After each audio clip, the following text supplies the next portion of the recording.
సికింద్రాబాద్లోని doctor Narayana college of hotel మేనేజ్మెంట్లో 100% job guarantee 966365 నమస్తే, నేను Keshav. Welcome to Suman TV. ఆంధ్రప్రదేశ్లో పోలింగ్ ప్రక్రియ పూర్తయింది. రిజల్ట్ కోసం అందరూ వెయిటింగ్. కానీ ఎవరి అంచనాలు వారివి. ఏ సర్వే ఆ సర్వే చెబుతున్నటువంటి మాటలు చూస్తే ఒక్కొక్కటి ఒక్కొక్క పార్టీకి అనుకూలంగా ఉందా అనిపించేంత స్థాయిలో ఈ అంశాలపైన చర్చ ఎక్కువ జరుగుతుంది.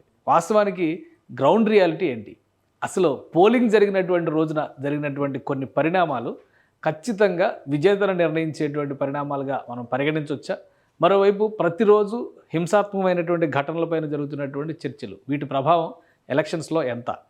ఆంధ్రప్రదేశ్లో ఎన్నికల ఫలితాలకి సంబంధించి ఎవరి అంచనాలు వారికి ఉన్నప్పటికీ కూడా ఓటరు కూడా ఇప్పటికే తన తీర్పుని చెప్పేశారు. కాబట్టి గతంలో ఓటింగ్ జరిగినటువంటి విధానాలు ఈసారి అంటే మే 13వ తేదీన ఓటింగ్ జరిగినటువంటి విధానాలను బట్టి చూస్తే పల్స్ ఏ విధంగా ఉందో తెలుసుకునేటువంటి ప్రయత్నం చేద్దాం. మనతో పాటు కేకే సర్వేస్ సంస్థ నిర్వాహకులు కేకే ఉన్నారు. కేకేని అడిగి అసలు గ్రౌండ్ రియాలిటీ ఏంటి, మూడ్ ఆఫ్ ఏపీ ఏ విధంగా ఉంది, ఏ ఏ అంశాల ఆధారంగా ఓటింగ్ జరిగింది, ఈ అంశాలను విశ్లేషించేటువంటి ప్రయత్నం చేద్దాం. కేకే గారు నమస్కారం. నమస్తే సార్. ఏంటి ఈసారి ఎలక్షన్స్కి సంబంధించి ఓటింగ్ పర్సంటేజ్ చాలా భారీగా జరిగింది కాబట్టి ఇది మాకు కలిసి వస్తుందంటే మాకు కలిసి వస్తుంది. అసలు మొదటి అంశమే అక్కడి నుంచి నడుస్తుంది చర్చ. అంటే సర్వేల ప్రకారం చూస్తే ఒక్కొక్కరు ఒక్కొక్కలా ఇస్తున్నారు. సరే, ఎవరి రీజన్స్ వాళ్ళకు ఉండొచ్చు. బట్ కేకే సర్వీస్ ఏం చెప్తుంది అంటే ఖచ్చితంగా సార్ ఓటింగ్ పర్సంటేజ్ పెరిగింది అంటే దానికి ఇప్పుడు గవర్నమెంట్ రన్ చేసే వాళ్ళకి ఫేవర్గా ఉంటుందా లేదా అపోజిషన్ వాళ్ళకి ఫేవర్గా ఉంటుందా అనే అంశాలు మనం పాత డేటా తీసుకుంటే ఓవరాల్గా అలా క్లారిటీ లేదు సార్. అది ఎవరికైనా ఫేవర్గా ఉండొచ్చు. అంటే ప్రభుత్వం మీద ఎక్కువ మంది పాజిటివ్ ఉన్నారనుకోండి, నిజంగానే అలా పాజిటివ్ వచ్చి ఎక్కువ మంది ఓట్లు వేసేదానికి ఆస్కారం ఉంటుంది. అలాగే ఎక్కువ మంది వ్యతిరేకంగా ఉన్నా కానీ ముందుకు వచ్చి ఓటు వేసేదానికి ఆస్కారం ఉంటుంది. సో ఖచ్చితంగా ఓటింగ్ పర్సంటేజ్ పెరిగితే వీళ్ళకే ఫేవరు అనేది ఎవరికోళ్ళు చెప్పుకుంటున్నట్టు అది రెండు రాంగే. అంటే కొన్ని సర్వేలు చెబుతున్నటువంటి దాని ప్రకారం చూస్తే ఎప్పుడైతే ప్రభుత్వ వ్యతిరేకత అనేది ఎక్కువగా ఉంటుందో అప్పుడు ఎక్కువ మంది క్యూ లైన్లో నిలబడి మరీ ఓటు వేస్తారు. అందుకనే ఆంధ్రప్రదేశ్లో పోలింగ్ 81% క్రాస్ అయింది అనేటువంటిది 2019 అంచనాలని 2019 ఓటింగ్ సరళిని బేరీజ్ వేసి చెప్తుంది. ప్రభుత్వ వ్యతిరేకత ఉంది కాబట్టి ఆ రోజు బాగా ఓటింగ్ జరిగింది. సో దీన్ని అసలు రిలేట్ చేయడానికి అవకాశం ఉందా? అలా 100% లేదు సార్. ఎందుకంటే మీరు సరళి అన్నారంటే ఏంది, ప్రీవియస్ ఉన్న డేటాను మనం వెరిఫై చేసుకొని కరెక్ట్ అయినా కాదని వెరిఫై చేసుకుంటాం. మన కేసీఆర్ గారు సెకండ్ టైం ముఖ్యమంత్రి అయినప్పుడు కూడా ఓటింగ్ పర్సంటేజ్ పెరిగింది, అలాగే ఢిల్లీలో పెరిగింది, అలాగే కర్ణాటకలో కొన్నిసార్లు ఏముందో ఓటింగ్ పర్సంటేజ్ పెరిగినా తర్వాత పోస్ట్ పోల్లో ఉన్నట్టు వల్ల కోల్పోయింది కాంగ్రెస్ పార్టీ. అక్కడ బీజేపీ రావడం జరిగింది అలయన్స్ వల్ల. సో రకరకాల ఫ్యాక్టర్స్లో మారుతుంది. కానీ ఖచ్చితంగా ఓటింగ్ పర్సంటేజ్ పెరిగితే వీళ్ళకే అడ్వాంటేజ్, దీనివల్లే మేము గెలవబోతున్నాం అన్న డేటా ఆధారితంగా మటుకు అది కరెక్ట్ కాదు. సో అంటే ఇప్పుడు ఓవరాల్గా ఆంధ్రప్రదేశ్లో 81% ఓటింగ్ జరిగింది. కేకే సర్వేస్కి సంబంధించి 175 నియోజకవర్గాల్లో మీరు సర్వే చేసి ఉంటారు, ఫీడ్బ్యాక్ తెచ్చుకొని ఉంటారు. సో ఎలా ఉంది అసలు మీ రియాలిటీ ఏంటి? అంటే మనం ఖచ్చితంగా జూన్ 1వ తారీఖు సాయంత్రం 5 గంటలకు ఇప్పటి వరకు చరిత్రలో అంటే ఏ సర్వే కంపెనీ చరిత్రలో దేశ చరిత్రలో లేనట్టు ఎక్స్పీరియన్స్ ఉన్నటువంటి సర్వే కంపెనీగా ఒక సింగిల్ నెంబర్ చెప్పడం జరగబోతుంది సార్. అంటే కూటమికి ఇన్ని అంటే ఇన్ని, టీడీపీ దాంట్లో ఇన్ని అంటే వైఎస్ఆర్సీపీకి ఇన్ని వస్తాయి, లేదా జనసేనకి ఇన్ని వస్తాయి, బీజేపీకి ఇన్ని సింగిల్ నెంబర్ వస్తుంది అని చెప్పడం జరగబోతుంది. సో అది ఇప్పటిదాకా ఎక్కడ జరగలేదు, only single number. Probability minimum to maximum ఒకటే నెంబర్ సార్. +5 -5 +10 -10 టైట్ ఫైట్లో ఎందుకు మేము +10 -10 చెప్తున్నాం అనేది సేఫ్ నెంబర్ సార్. మామూలుగా ఇటు వచ్చినా కానీ ఒక ఎనీ సర్వే కంపెనీ సర్వే చేసిన వాళ్ళకి ఒక అంచనా వచ్చేస్తుంది. సో +10 -10 చెప్తే ఒక సేఫ్ నెంబర్, అటు ఇటు ఎక్స్ట్రీమ్ వచ్చిన ఇటు వచ్చినా మేము చెప్పిన నెంబర్లోనే వచ్చిందని చెప్పేదానికి. అలా కాకుండా సింగిల్ నెంబర్ మీదే వెళ్ళబోతున్నాం అని క్లారిటీగా చెప్పాం. మీరు అడిగిన ప్రశ్నకి వస్తే దీనికి ముందు ఎలక్షన్స్ ముందు జరిగినటువంటి ప్రీపోల్ సర్వే దానికి అది ఒక్కసారి అది చెప్పే ముందర నేను ఒక క్లారిటీ ఇవ్వాల్సింది ఏంటంటే కేకే సర్వేస్ సంస్థ గత ఎలక్షన్స్లో కూడా వర్క్ చేశారు. వాళ్ళు ఒక డేటా ఇచ్చారు, దాని ప్రకారం రిజల్ట్ వచ్చిందనేటువంటి అంచనాలు ఉండడం, ప్రేక్షకుల్లో కూడా దీనిపైన ఎక్స్పెక్టేషన్స్ ఎక్కువగా ఉండడం ఒకటి. మరోవైపు సుమన్ టీవీ కేవలం ఈ సమాచారాన్ని మీకు అందిస్తుంది, అంతవరకే. సమాచార సేకరణ, దాని విశ్లేషణ, దాని ఫలితాల ప్రకటన మొత్తం కూడా కేకే సర్వే సంస్థకు చెందినటువంటి వాళ్ళ రిపోర్ట్ ఆధారంగానే జరిగినట్టుగా గమనించాల్సి ఉంటుంది. అదేవిధంగా ప్రతిరోజు ఏదో ఒక సర్వే రాబోయేటువంటి రోజుల్లో చాలా సర్వేలు రిలీజ్ అయినాయి. బట్ వాటికి ఉన్నటువంటి పాసిబిలిటీస్ ఏంటి, ప్రాబబిలిటీస్ ఏంటి, ఏ అంశాల ఆధారంగా వీళ్ళు ఒక నంబర్ చెప్తున్నారు. ఎందుకంటే ఇంకా కౌంటింగ్కి 10 రోజుల సమయం ఉంది. రాష్ట్ర ప్రజల్లో, ముఖ్యంగా ఓటర్లలో, దేశవ్యాప్తంగా కూడా ఆంధ్రప్రదేశ్లో ఎవరు వస్తారనేటువంటి ఆసక్తి ఉంది కాబట్టి సుమన్ టీవీ ఈ ప్రయత్నాన్ని చేస్తుంది. సో తొలి ప్రయత్నంగా కేకే సర్వేస్తోనే ఈ వీడియోస్ మనం ప్రారంభిస్తున్నాం. కేకే గారు, మీరు ప్రీపోల్ సర్వే గురించి మాట్లాడారు. ఆల్రెడీ ఒకసారి మనం డిస్కస్ చేసాం. క్రెడిబిలిటీ గురించి చెప్పారు కదా సార్, 100% దాని పూర్తి బాధ్యత కేకే సర్వీసే తీసుకుంటుంది. ఆ క్రెడిబిలిటీ, ఆ బ్రాండ్ ఇమేజ్ నిలబెట్టుకోవాలని ఇంత కృషి. ఎందుకంటే ఏ సర్వే కంపెనీకి లేనిది ఒక మాకున్న అడ్వాంటేజ్ డిసడ్వాంటేజ్ ఏంటంటే, మామూలుగా సర్వే కంపెనీలు మామూలుగా ఫ్రీగా చేసే ఉంటాయి. మనం ఫ్రీగా చేసే సర్వే కంపెనీ కాదు, ఎమ్మెల్యే గారి దగ్గర లేకపోతే వాళ్ళ దగ్గర ఎవరైతే సపోర్ట్ చేస్తున్నారో లేకపోతే నెంబర్ మీద ఇంట్రెస్ట్గా ఉన్న వాళ్ళ దగ్గర మనీ తీసుకొని మనం రిపోర్ట్ ఇవ్వడం జరుగుతుంది. ఆబ్వియస్గా సేల్స్ పర్పస్ కోసమే చేసేది. సో అలా అంటున్నప్పుడు 90% మీరు ఏదైతే చూస్తారో ఆ సర్వే కంపెనీ దీంట్లో రావు. నెంబర్ 2, ఏదైనా సర్వే కంపెనీలో ప్రాముఖ్యంగా ఉన్న వాటిల్లో కూడా పీపుల్ కనెక్టెడ్ ఉండి, అంటే కేకేని అభిమానించే వాళ్ళు కేకేని ఇట్లా కనెక్ట్, కేకే బాగా చెప్తాడు అట్లాగా ఇండివిజువల్గా మనకు ఆ బ్రాండ్ ఇమేజ్ కూడా ఉంది పీపుల్ నుంచి. ఓన్లీ క్లయింట్స్కే కాకుండా పీపుల్ నుంచి కనెక్ట్ అయ్యి వీళ్ళు చెప్పేది బాగా చెప్తారనేది. సో ఈ ప్రెజర్తో మనం ఆబ్వియస్గా ఇంకా బాగా చేయాల్సి వస్తుంది అది నిలుపుకోవాలంటే. సో మీరు చెప్పినట్టు పూర్తి బాధ్యత, పూర్తి రెస్పాన్సిబిలిటీ మనం తీసుకుంటూ ఎలక్షన్స్కి అంటే ముందర ప్రీపోల్ సర్వే చేసినప్పుడు ఖచ్చితంగా మనం క్లారిటీగా చెప్పింది ఏంటంటే, కూటమికి 97 సీట్స్ వస్తాయి. అంటే 10,000 మెజారిటీ పైన మొత్తం 175 నియోజకవర్గాల్లో 97 సీట్లు కనపడుతున్నాయి. ఇవి ముందుకు వెళ్ళడమే కానీ వెనక్కి. ఒక్కొక్క విషయం దాన్ని ఆ డేటాను మనం ఇక్కడ ఒకసారి ప్రదర్శించేటువంటి ప్రయత్నం చేద్దాం. ఇది ఓవరాల్గా మూడ్ ఆఫ్ ఏపీ అనుకుంటే, సో మీరు ఆ పార్ట్ మీరు తీసుకోండి, ఈ పార్ట్ నేను చూస్తాను. ఇది వైసీపీ వైపు నుంచి నేను మాట్లాడతాను. మీరు ఇప్పుడు కూటమి ప్రస్తావన తెచ్చారు కాబట్టి మీరు కూటమి వైపు నుంచి మీరు మాట్లాడండి. అలానే లాస్ట్ టైం వచ్చినటువంటి రిజల్ట్ వారీగా కూడా మనం ఒకసారి చూద్దాం. లాస్ట్ టైం 151 అవుట్ ఆఫ్ 175 ఇది వైఎస్ఆర్సీపీ సాధించినటువంటి ఫిగర్. ఇక అప్పుడు టీడీపీ వేరు, జనసేన వేరు ఉంది కాబట్టి, బట్ ఇప్పుడు ఉన్నటువంటి లెక్కల ప్రకారం టీడీపీ అప్పుడు 23 ఓవరాల్గా అన్నింటిలో కంటెస్ట్ చేసింది, బట్ 23 సీట్లు మాత్రమే గెలిచింది. అలానే జనసేన పార్టీ 1/175. ఇది అంటే టోటల్గా వాళ్ళకి వచ్చిన కూటమి అంటున్నాం కాబట్టి మనం 24 సీట్లు కన్సిడర్ చేస్తాం. ఇప్పుడు వైఎస్ఆర్సీపీ లెక్కలో ఒక క్లారిటీ ఉంది. ఇప్పుడు కూడా 175 సీట్లో పోటీ చేసింది. సరే, అక్కడ సీట్స్ అడ్జస్ట్మెంట్ ప్రకారం చూస్తే 3 పార్టీలు కలిసి పోటీ చేసినటువంటి ఈక్వేషన్ కాబట్టి కూటమి అంటే TDP, Janasena plus BJP. So మీ ప్రీపోల్ సర్వే ఏం చెప్పింది? ప్రీపోల్ పబ్లిక్గా మనం చెప్పింది ఓపెన్గా ఏంటంటే, ఇక్కడ కూటమికి 97 సీట్లు కన్ఫామ్ సీట్స్, అంటే మోర్ దాన్ 10,000 ఓట్ బ్యాంకింగ్ మెజారిటీతో ఉన్న సీట్లు సార్ ఇవి. కూటమికి 97 క్లారిటీగా కనబడుతుంది. 97 లెక్క టీడీపీ ప్లస్ అంతే కూటమికి మొత్తం Janasena BJP plus Janasena.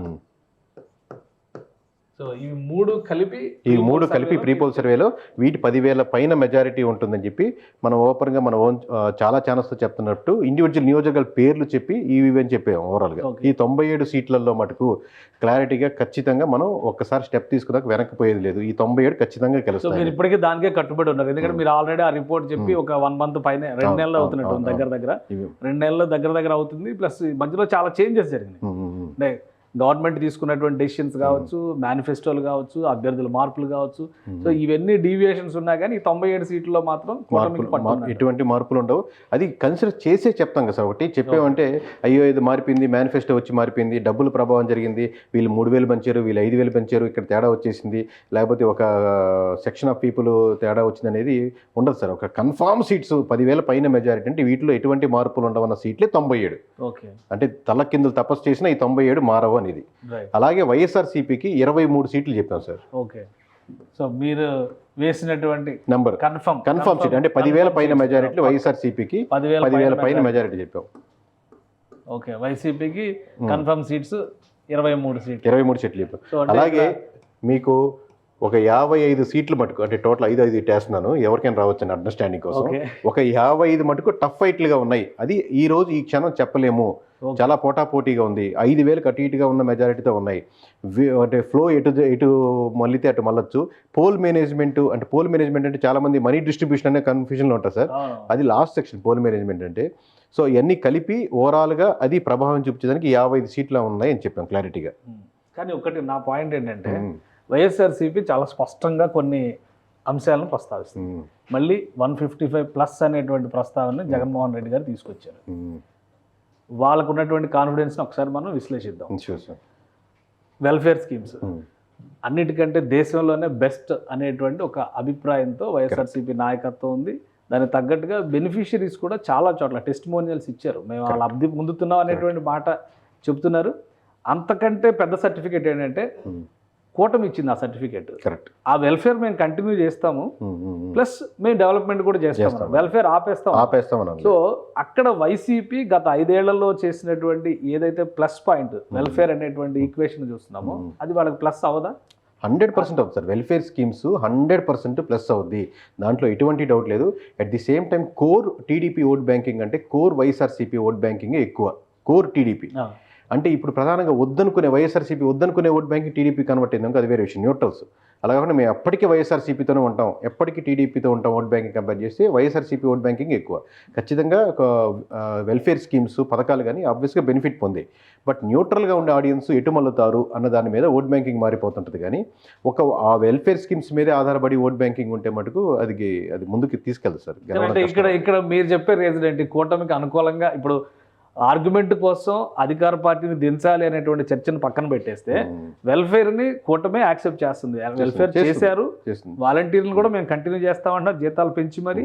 Plus government ఇచ్చినటువంటి స్కీమ్స్ లో ఒక 1000 నుంచి 2000, 3000 అట్లా ఇంక్రిమెంట్ ఇస్తూ మళ్ళీ అవి కంటిన్యూ చేస్తామంటున్నారు, డెవలప్మెంట్ చేస్తామంటారు. అది కాకుండా వీళ్ళకి అంటే కూటమిలో ఉన్నటువంటి పార్టీలకి అత్యంత బలమైనటువంటి అంశం ఇది. వైఎస్ఆర్సీపీ నుంచి డీవియేట్ కావాలి అంటే, ఈ కూటమిలో ఉన్న వాళ్ళకి ఓటు వేయాలంటే ఓటర్ని కానీ న్యూట్రల్స్ని కానీ అట్రాక్ట్ చేసే అంశం ఏంటి? అట్రాక్ట్ చేసే అంశం అంటే వైఎస్ఆర్సీపీ నుంచి తీసుకునేదానికి టీడీపీ చాలా తక్కువ చేసింది సార్, వైఎస్ఆర్సీపీ ఎక్కువ ఇచ్చిందని చెప్పొచ్చు. అంటే మీరు ఒకే అంశం అని చెప్పలేము, టోటల్గా కన్సాలిడేట్గా ఒక 6-7 అంశాలు 8 అంశాలు ఉంటాయి. ప్రధానంగా 1 by 1 చెప్పుకుంటా ఉంటే ఒక రోడ్ల అంశం, ఒక 1% ఓట్ బ్యాంకింగ్, ఇదిగో టీడీపీ మౌలిక వసతులు అనేటువంటి బేసిక్ థింగ్స్, మీరు మున్సిపాలిటీ కానీ రోడ్లు కానీ క్లీన్లీనెస్ కానీ ఇదిగో టీడీపీ మీరు తీసుకోండి, వైసీపీ 1% ఇచ్చింది.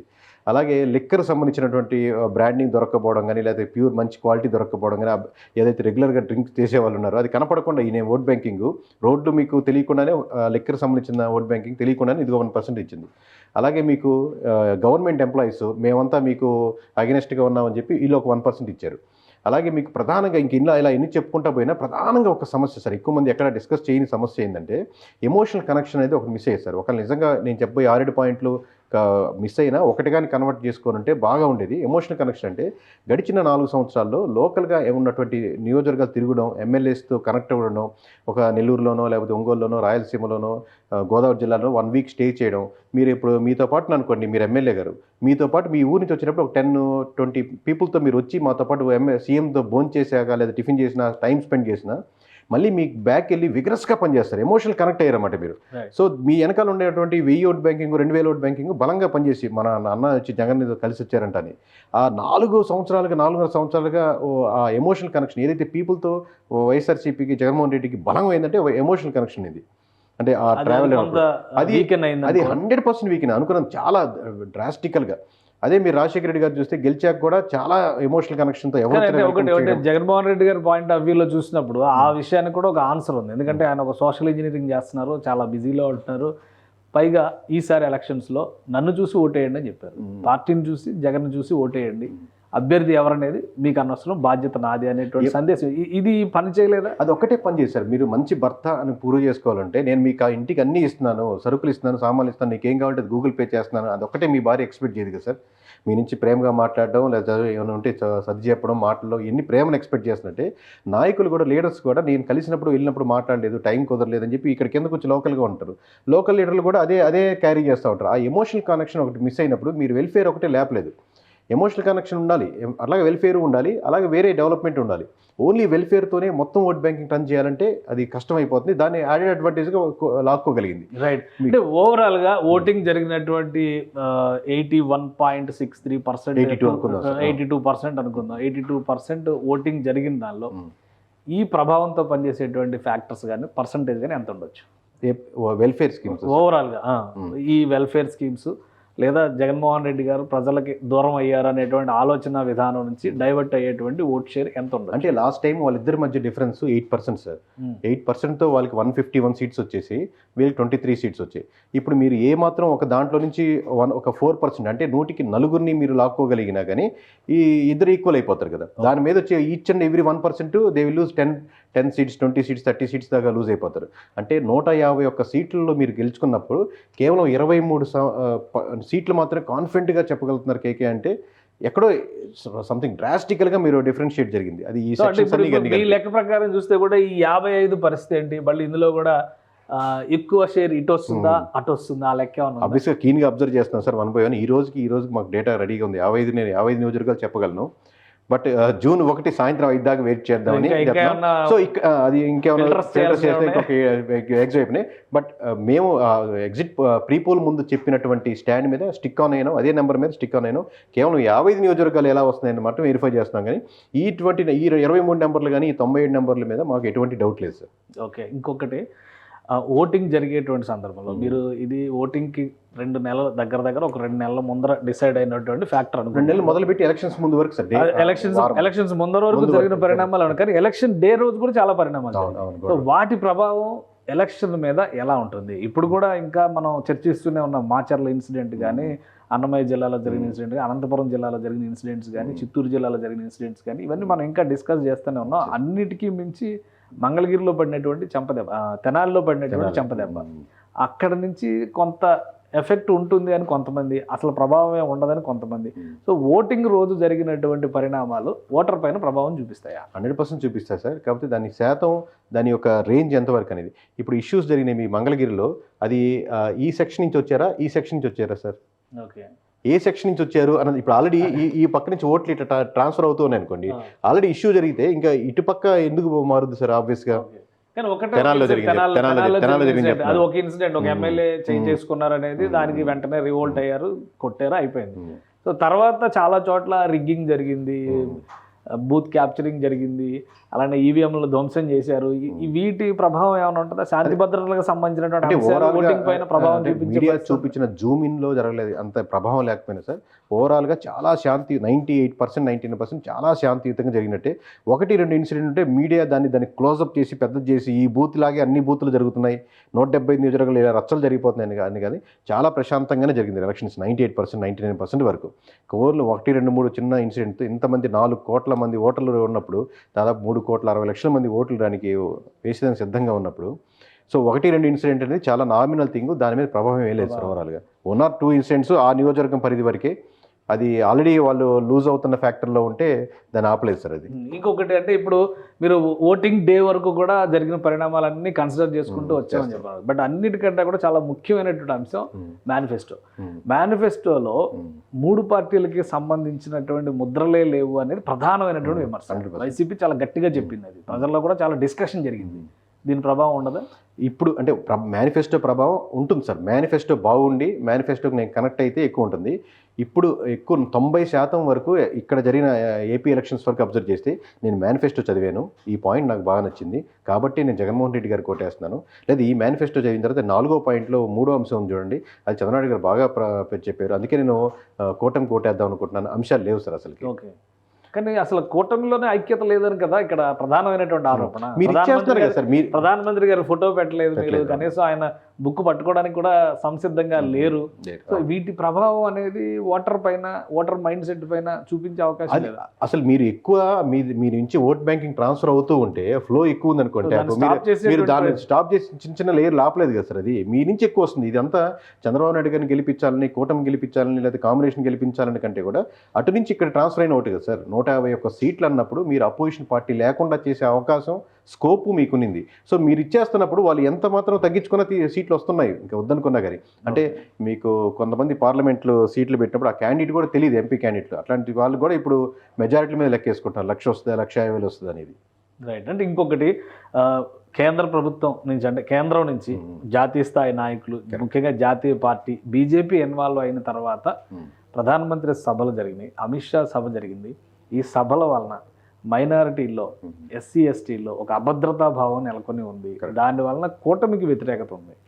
ఈ చర్చ అయితే జరిగింది. వైసీపీ వాళ్ళు చెప్పారా లేదా ఏ పార్టీ అయినా అనుకోవచ్చు. బట్ ఏంటంటే డిస్కషన్, ఇప్పుడు నేను రైజ్ చేసే పాయింట్స్ కూడా ఏదో నా point of view, but public లో ఉన్నటువంటి డిస్కషన్ కి మనం క్లారిటీ ఇవ్వాలి కాబట్టి. సో ఈ డిస్కషన్ జరిగింది కాబట్టి ఓటు ఈ మీరు చెప్పినట్టుగా ఇటు నుంచి అటు కన్వర్ట్ అవుతుంది, ఇటు నుంచి అటు డైవర్ట్ అవుతుంది, ఫ్లో ఆన్ అవుతుందని చెప్పారు. సో అది స్టాప్ అవడానికి అవకాశం లేదు. అమిత్ షా గారు స్పష్టంగా చెప్పారు కదా, ముస్లిం రిజర్వేషన్స్ అనేటువంటి అంశం పైన ఏపీలో ఒక హార్డ్ డిస్కషన్ జరిగింది. దీని ప్రభావం లేదా? 100% సార్. బీజేపీ కలవడం వల్ల చాలా ఖచ్చితంగా మైనారిటీలో ఉన్నటువంటి ఎఫెక్ట్ ఉంది. Obviously but at the same time most of the vote banking మామూలు ఇన్ జనరల్ కూడా వైఎస్ఆర్సీపీ ఓట్ బ్యాంకింగే అది.